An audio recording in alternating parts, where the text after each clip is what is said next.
The silence on level 9 was not empty. It was heavy, thick, and suffocating, pressing against their eardrums like the crushing weight of deep-sea water. They were miles below the bustling streets of New York, yet it felt as if they had entered another world entirely. Raka stood perfectly motionless, his breath hitching in his throat. His dead phone dangled from his hand like a useless piece of plastic. "Do you hear that?" he whispered, his voice barely audible. Thump, thump. It sounded like a giant, metallic heart beating. Santi clutched the neon suitcase tightly to her chest. The surface of the case was changing. It was warm to the touch.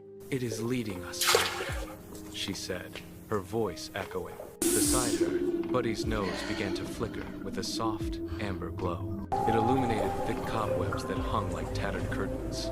Every step forward felt like an intrusion into a forgotten place. They moved as one, their footsteps crunching on ground, each sound amplified by the oppressive stillness. The tunnel was coming to an end. Suddenly, the narrow tunnel ended. It opened into a vast space. The ceiling disappeared into a swirling mist of white vapor. But it was the walls that stopped them in their tracks. They were constructed of polished bronze and heavy iron. Every inch was covered in massive, interlocking gears. These were the size of houses, and they were beginning to move.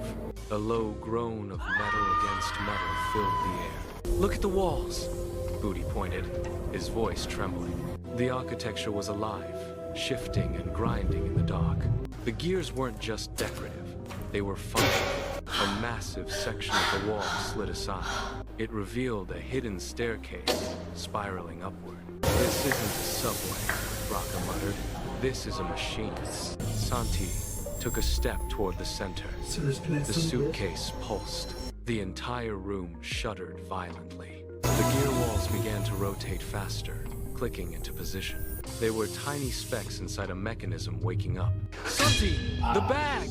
Raka yelled over the rising roar. The blue light flared, casting long, dancing shadows. The rhythm of the room began to accelerate, matching the frantic, panicked pulse of the suitcase. The ground beneath their feet suddenly tilted sharply. Santi stared at the suitcase, her eyes wide. She looked at the shifting geometry of the walls. "It is not a beacon," she cried out. "It is a remote control." And we just hit the start button.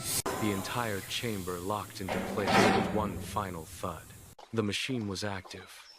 The heart of the city was beating, and they were the ones holding the key. The mechanism of their destiny had only just begun to turn.